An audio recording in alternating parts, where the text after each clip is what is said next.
Okay, Facebook, great to have you along. I'm meteorologist Andy Parker, kind of rolling solo with you here, but we are keeping track of all of Western New York. We're going to give people just a minute or two to pop in, but if you're one of the early ones, I encourage you to go ahead and get your questions in right now. If you're popping into this, wondering what's happening with the forecast out there today, tomorrow, you have a day that's important to you, we're going to cover. I'm going to try to take us into next week a little bit because there are some signs of what's to come.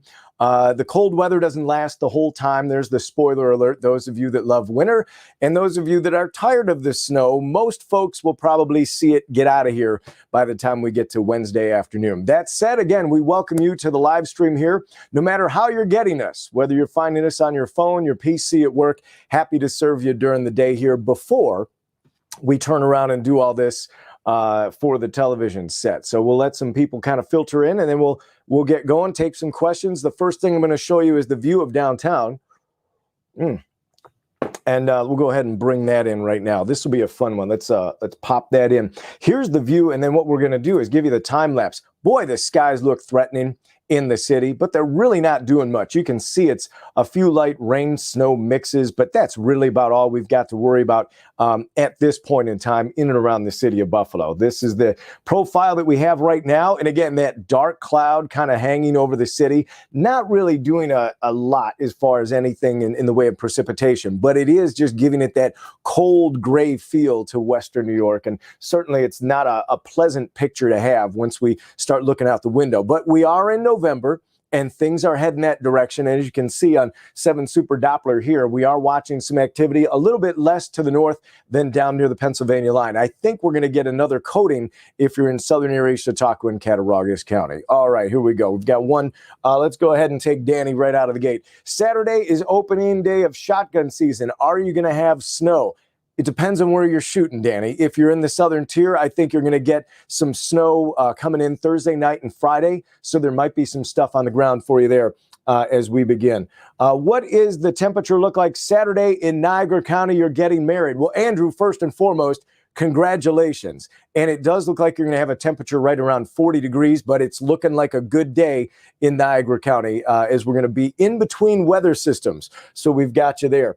Flying out Sunday. What's the weather, Virginia? Getting out of here? No problems on Sunday. You are getting out as long as your pilot and crew is available. We can't forecast that, but we're happy to tell you the weather won't be an issue there.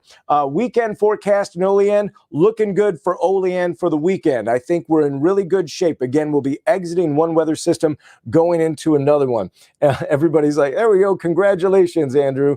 Everybody's saying congratulations. All right, let's go back to the weather computer here because this is where I want to bring in that picture again and show you what's going on. The current temperature right now is 40 degrees outside. It doesn't feel like that. I can attest to it. Once you get that breeze, it's out of the west at around 16 miles an hour. That is when you start feeling the wind chill. It puts it down to below freezing in a lot of locations, and that's just kind of the way that it's going to be. If it doesn't say 40 on your thermometer, that's okay because there are a lot of 30s out there as well. Portions of the southern tier teetering on the freezing mark. That's an important player in the type of precipitation that you're getting out there. So let's go ahead and talk about that. Here's another view of Doppler. Let's go ahead and bring this guy full because I know everybody wants to take a peek at that and see where it's snowing. I'm going to take out a guided radar tour. Yeah, I know you probably can get this on your phone, but now you've got someone narrating it, telling you what to expect over time. Is this important or not? So we're going to do that for you here. This is what we have in the North Towns, giving you a pretty good free and clear shot here in Lockport, Albion, maybe even some brightening skies. You did have some rain and snow slide through. The mid-counties, those same clouds that were gracing portions of downtown, also providing some of those gray clouds in the South Towns. But Wyoming County, a lot of that is what we call ground clutter near 28th, the windmills out there. But the stuff that's moving, that's legit some of that snow just north of Warsaw. And then as we showed you, those colder temperatures in the southern tier, that's what's providing those rain and snow showers. And I've got to tell you, it's probably more snow than rain with any elevation in and around the Jamestown area. We've had report of that there as well.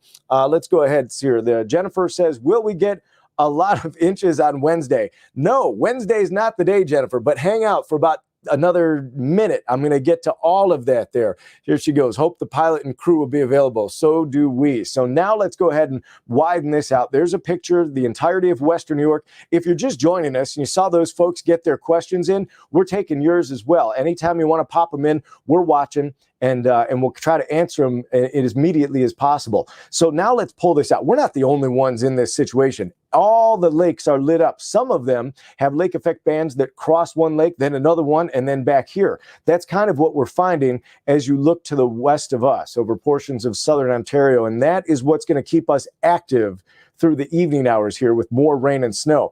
This is what's going to happen. Now, some of the stuff that we're seeing, we've got a bit of a lull in the north towns. I want to take you through this. This is going to take us through around 11 o'clock.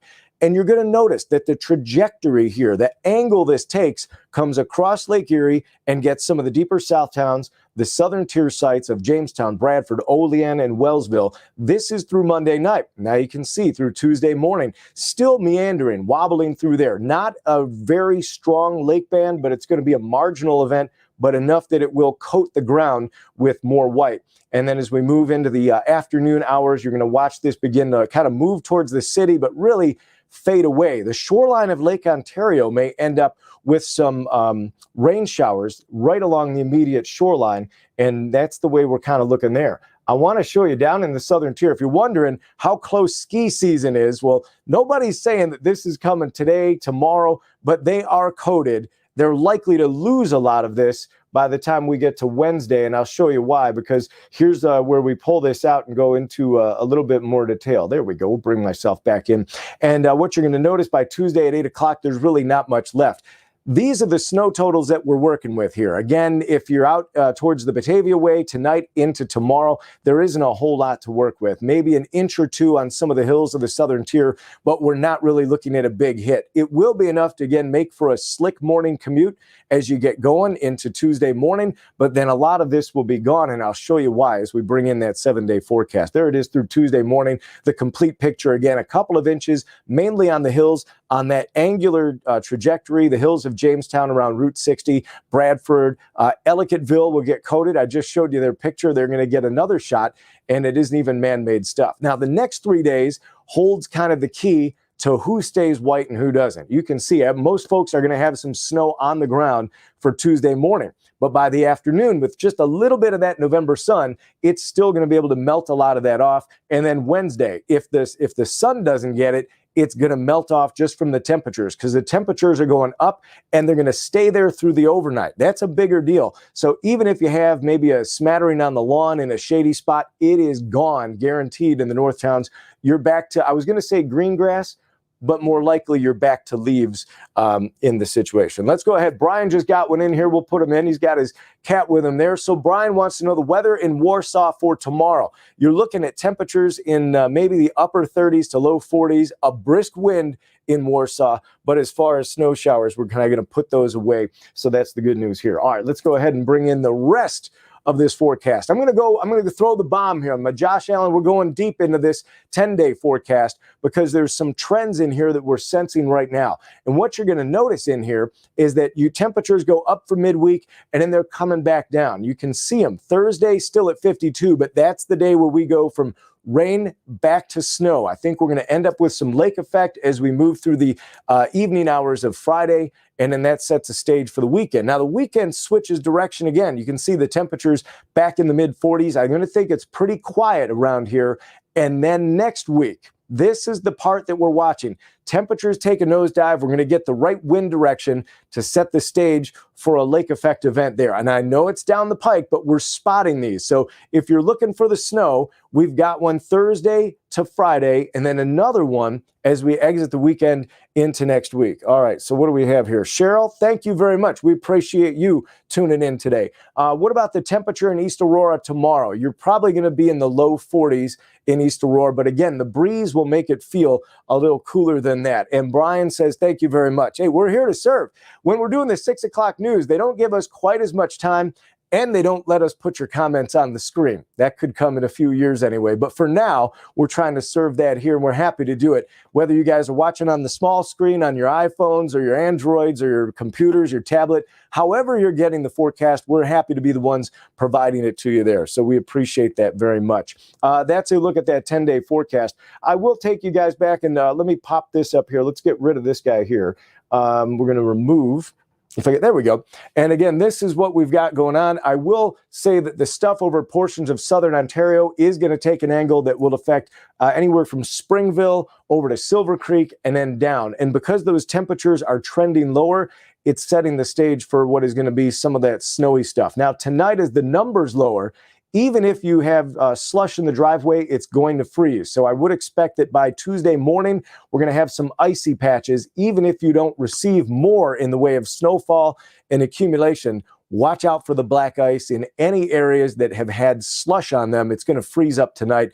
And that always is the thing that catches somebody, either on a side street or the driveway, or even that first step out the door on the walkway. So that's what we have going on, and we appreciate you guys tuning in. We're going to tune this up for the evening newscast. We'll see you at 5, 6 tonight, and of course 11. We're happy that you made our digital broadcast your choice today, right here, wherever you're finding us. Remember, you can always catch us back on 7. Have a great afternoon, everybody. That ends our broadcast right now.